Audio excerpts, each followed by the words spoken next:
Round 6, full of disappointing cash cows and underperforming guns, but a lot of opportunities to be had this week. Biz, is it too early for us to be looking at the bye rounds? Yeah, probably it is. A lot can change pretty quickly in fantasy, and buys are still, the major buys are still a couple of months away, but never too early to start planning these buys. So we'll look at a lot of players today that'll be very buy friendly and should be in your watch list over the next few weeks as we approach the buy season. Yeah, it's worth keeping in mind too. You've only got that starting 13 for buys as well, so no point doubling up on positions. Let's jump right into buys here first. So we're starting with the hot buys. We're going to go into the cheapies after that. We'll have a look at some of the traps this week, so guys that you should definitely avoid. And then we'll look at the sell options there as well. Nico Hynes here, we talked about him a bit. How do you feel about Nico this week, Biz? Well, Nico is very well positioned this week because if you don't know already, the rules of fantasy have changed this year. And from round 6 onwards, you're actually getting 3 trades a week. So from this week, you can make 3 trades. And that is perfect for getting a guy like Hynes in because he is over $1 million. He is hard to get in your team. You're going to have to move some cash around. So that 3 trades is perfect. Not much to say about Nico. He's come out average about 85 from day dot. Get him in your team ASAP. He's a very good captaincy option. I'll probably be bringing him in this week for a guy like Hopgood, and we'll cover sells more in detail later in this video. But I'll probably just keep the captaincy on Cleary because he's versing a weaker Knights team. But you could captain Hynes and bank on a 70-plus average this year. He looks great. Yeah, if you got Cleary and Hynes, that's a great combo to have. That's going to get you ahead of everyone else. The other guys in that $800,000 range are prone to some lower scores, whereas Nico Hynes, Nathan Cleary, they look like they're locked in to score those 60-plus numbers there. Next guy here is Cam Mcinnes, and he's 582,000. There's a couple of pros and cons I want to talk about here with him. Pro for Cam Mcinnes. As a starting lock with Dale Finucane out for 3 weeks and with Toby Rudolph out for 3 months, he is as close to a lock for 50 points as you can get in fantasy. I'm just convinced he's going to come out, he's going to play big minutes, he's going to put on a great performance for fantasy owners. Now, the con with him is that last game he played, he went down $40,000. So if you're wrong about Mcinnes and you bring him in, or even if you are right, he's still probably going to lose some money this week. So you can afford to wait and see if you've got other moves to make. But a guy like Mcinnes, you're not going to go wrong with him. And he's probably one of the hot options to make about $200K over the next couple of months. I'll throw over to you next with Brandon Smith here, Biz. Yeah, look, maybe a bit of a left field one here, but not really, because if you think back to the start of the season, people were scrambling to get Cheese into their teams at 580K. Now, he's had a really rough start to the season. He's languishing in the mid 400Ks, but let me talk you into why you should be getting him. He's still getting big minutes, 60-plus minutes. The Roosters are looking better every week. They're getting troops back as the season goes on. I heard Angus is playing this week, so he's not far from the first grade team. Lodge is back this week, and their pack is just getting healthier. They look good against the Eagles last week. And performances, Cheese is a guy who can have a lull period, and then boom, like there was a phase last year he got to 380K and then got up to 600K really quickly. So he's worth taking a flyer on this year, but this time this year. But another one who's having a bit of a lull, but I think is a great option this week or even next week is his teammate Teddy. You've got him in your team. What do you think? Did you end up holding him, or what's going on there?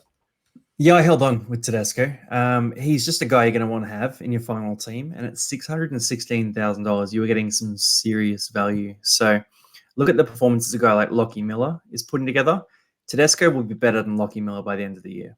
And at $616,000, he's just a go-to, easy option to buy. Last guy here, Latrell Mitchell, $80,000 more. What are your thoughts on Latrell? What got you excited about him? Yeah, look, I think the Casual Athlete missed a beat on Latrell last week because we were actually supposed to have him in our buys last week and we forgot to cover him, which is my bad. I was supposed to bring him up, so my blame there. But it sounds like a great case of hindsight hero, but he's come out with an 80-plus score, 3 tries. And the way I saw it is like Latrell was having a bit of a quiet period to start the year. He hadn't scored any tries, but he was still in that upper 45s average. It was only a matter of time when he started the try scoring that we knew he was capable of. He's got the goals. The Souths look as good as we predicted. There's not that much great stuff going on fullback this year. Like we've talked about Teddy, who's historically one of the best performers, but he started the season slow. Latrell's cheap. He's lost about 100K.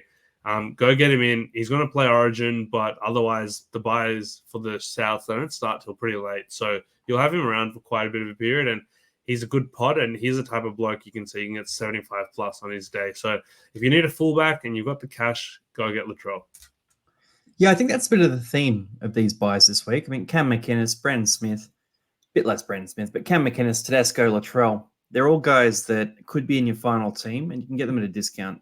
So they're not necessarily going to be guys you make cash on, then trade out. But yeah, they're guys who you could lock in potentially for the rest of the season if things go right. Yeah, and next, before we go on to cash cows, this is actually a good segue. The one thing I want to mention on these players is at this point of the season, the cash cows start drying up and cash generation becomes hard at that low tier. And we'll cover the cash cows, but sometimes getting a guy who's get an increased role, even for 4 weeks through a suspension or injury, they can get 100 to 200K pretty quickly. And that's just as good as a base price player making 100 to 200K. So, that's just one to keep in mind. 100%.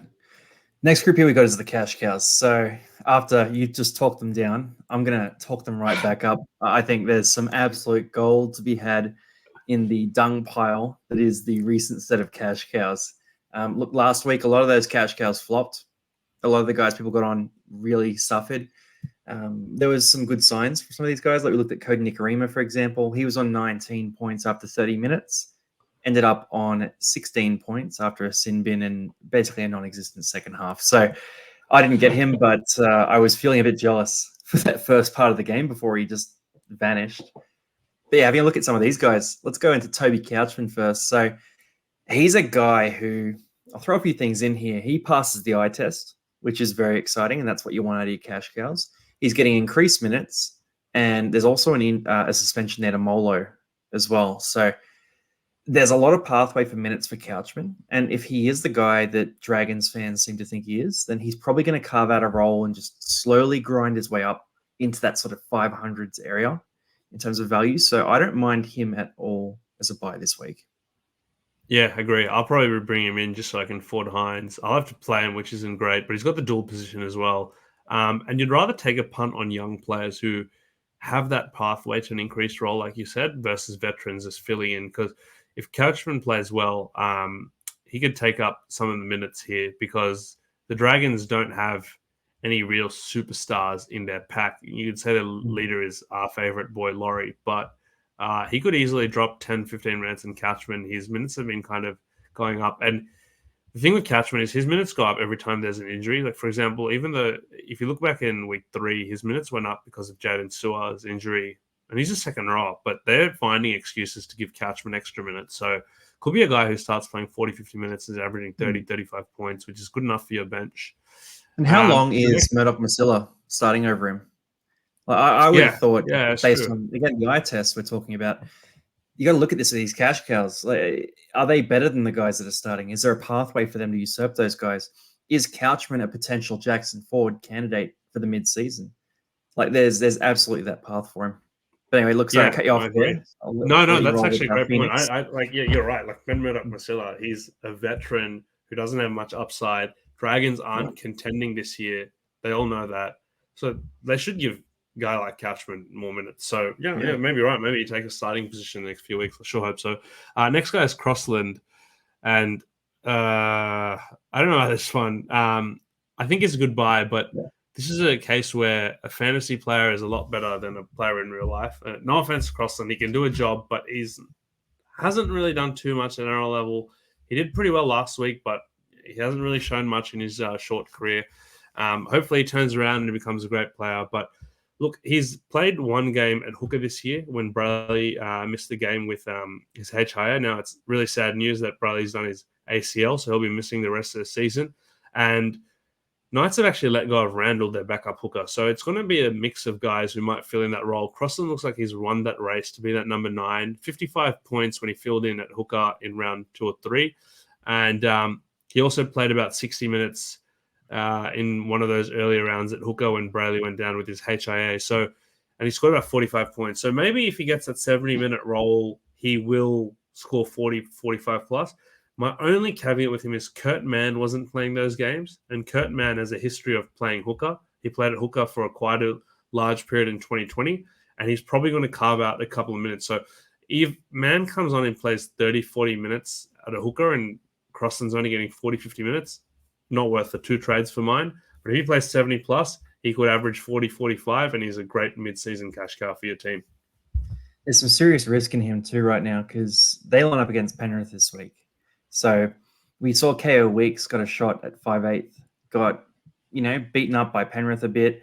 The whole Manly team got beaten up by Penrith, but he was made the scapegoat and Cooper Johns was thrown back into the team. Even though he started at 5'8", had to move to centre to cover injuries. Yeah, it was a stupid move, but there is every chance that Penrith destroyed Knights this week and Phoenix Crossland's made a bit of a scapegoat. They change it up. Kurt Mann comes in. There's also the possibility, though, that Kurt Mann's been a bit fragile for injuries this year. So maybe he does get knocked out at some point and maybe Crossland gets more minutes. I mean, there's upside and downside in that Newcastle side. And it could go either way. I'm probably not. There's a few permutations. I'll probably wait this week, but just on that, they've got all these utility type guys like Gamble and Hastings that when Ponga comes back to 6, one of them might go to hooker as well, play minutes there. So a bit of a murky situation. Probably a miss for me this week, but he could do pretty well short term. Oh, there's plenty of upside. There's a world where he averages 45 for the remainder of the season. That is a possibility. They could also go buy someone off the market as well. Anything could happen here. Let's go to the next guy here, Ray Stone. $282,000 looks really good. He's played 50 minutes each game, the last 3 games. He has not converted any of that to fantasy production. So for me personally, I mean, Ray Stone's one you chucked onto the list. I'm not high on Ray Stone here at all. I don't see the pathway for him to make a dent. And I just think Jesse Bromwich will come back at some point. Not a lot of their players are playing representative footy. When Felice Kafusi comes back, that throws out their rotations as well. I just don't see it personally. But what do you think?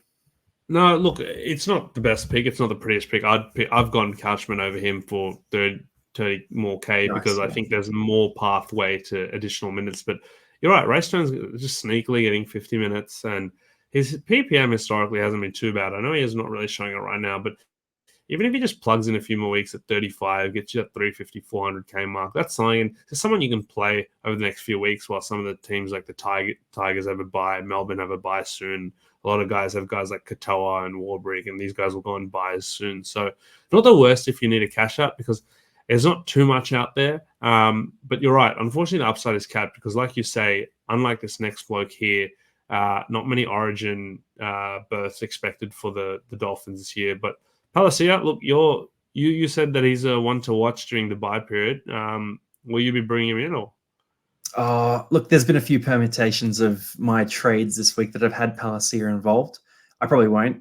He just won't produce the cash for you. But there's a world where, Brisbane's fixtures in the buys are really good. And Palasia is a guy who benefits when Payne Haas, Tom Flegler, Pat Carrigan, Kurt Capewell all line up for Origin. They run a bench hooker too. So typically some of these sort of reserve guys for the Broncos have produced massive scores through the buys. So Palasia, it's too early, and that's why we asked that question at the start of the video.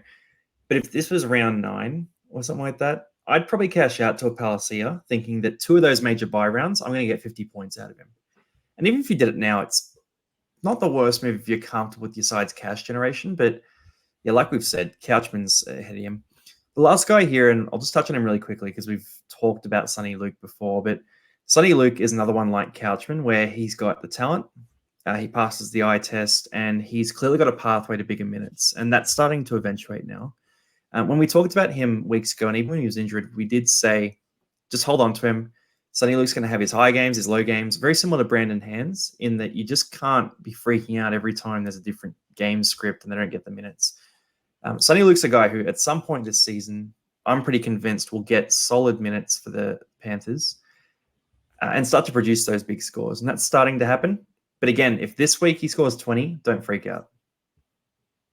I mean, this is a pretty good week to have him, to be honest, against the Knights. He could carve them up pretty easily. So he could get 40-plus points this week. Would you rather start Sonny Luke or Phoenix Crossland this week?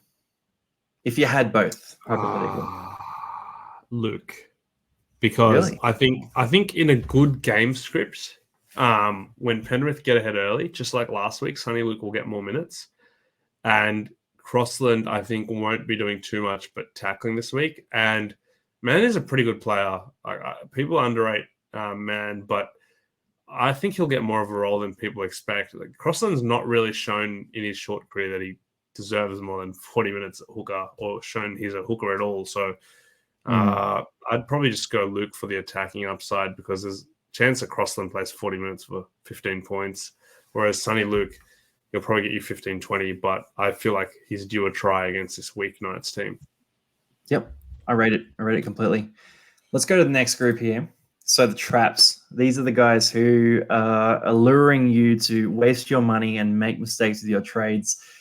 5 guys on this list. Jared Croker's the first one. Jared Croker's a great story. I'm so glad he's back in the league. He's overcome some crazy injuries to get there. So we love Jared Croker. But for fantasy, not the guy. And it's really simple. Xavier Savage will be back very, very soon. That'll mean Seb Chris goes to center. Seb Chris is the starting center. Jared Croker won't be in the team anymore. Croker's not a winger, and he's just not going to get in over Chris or Tomoko. Yeah, agree. And then the other thing on that is Chris is actually a pretty decent scorer at center, and he's lost 100K while he's been at fullback. So if you need a dual position center, I'd go check him out. I'm not saying he's a buyer, but he's dropped some cash. He's got a good try scoring record. So Chris could be an option because he's almost below 400K now. That's cheeky. Speaking of a try scorer, Adam Pompey, 423K. What are you thinking? Yeah, look, he had a great game on the weekend with a 70-plus point performance, but don't be fooled. Pompey is solid at center, but he's not a game breaker. He's a guy who'll kind of score 20, 25 points, occasional 30, and maybe once every few months he'll go gangbusters and score his 70-plus. At 420K... So you're saying don't trade Val Holmes to Pompey? No. I would keep Val Holmes, but I would trade Cleary to Pompey if I needed the center, So yeah, you got to go for the upside, right? Yeah, exactly. Do not Disclaimer, please don't do that and then blame us in the comments, please. Yeah, we've had a few people not understand the sarcasm, but no, I agree with what you're saying there. Like, he's just these guys that are in that $400,000-$500,000 range are going to have big games and small games.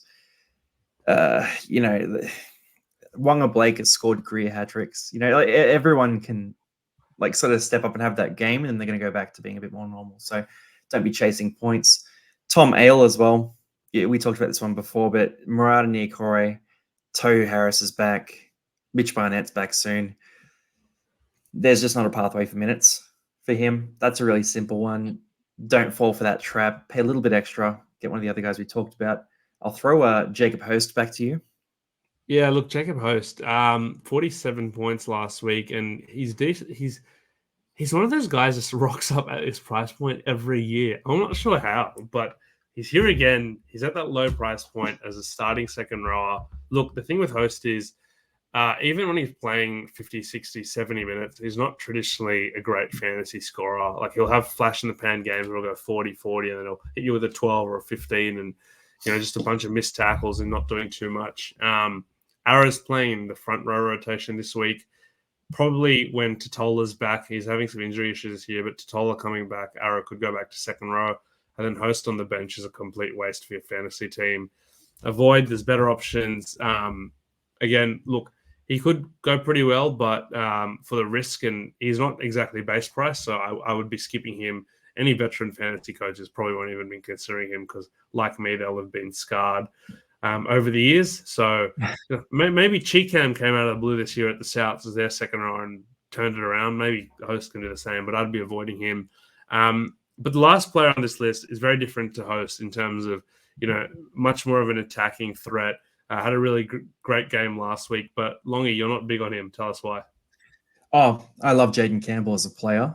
I love the talent. If the situation is anything decent, I'm buying Jaden Campbell with everything I've got. He's a guy I've drafted in a lot of leagues in the past, not this year, obviously, but he's just not going to get the games, the reps. So Kieran Foran came back this week. AJ Brimson will come back next week. They've made it very clear that Campbell's going to be on the bench. He could score you something big this week, but he'll be back to the bench next week. There's really no no pathway for him to bigger minutes. He's not a guy that can really play on the wing or anything like that. I think Brimson to 6 isn't possible unless if Foran were to get hurt, maybe we'd talk about it. But right now, he's just a guy who had a big score last week. He's starting again this week, and then after that, it's over. It's as simple as that. I mean, let me pose this to you, Longy, just quickly before we move on. Pose this to you. He was their best player, arguably, in a stout win against the Dragons. Okay. Do you see them moving Brimson for him? And the second part of my question is, he looked great, not needed at the Titans. Do another club pick him up as a mid-season transfer, and he becomes very relevant very quickly? Yeah, there's been talk about Parramatta taking him at some point. As a general rule, I'm not buying any players speculating on a potential mid-season move. If I was, I'd be looking at Josh Curran or loiero or one of these guys as well. But that's a bit too specky for me. If you're in a draft league and you want to stash him, I don't mind that. But where would he go? Like, where would he go and just be the starting fullback right away? I mean, you got Tigers potentially, but that's not a great situation. Other than that, Canberra, if there's not much going on really for him. He could be fourth choice at Melbourne, but no. I don't think there's a pathway for it. And if it happens, then you're not missing out on much by buying him then, because you miss out on one good game this week, and then if he goes to the bench, it's back to 15-point scores. So that's a firm no from me. Last group here as well is 5 guys that are also firm no's, guys that you got to sell. Guys that, they're past their use-by date. We'll start on Jermaine Hopgood. And Hopgood's been an absolute treat to own. It's been a beautiful time.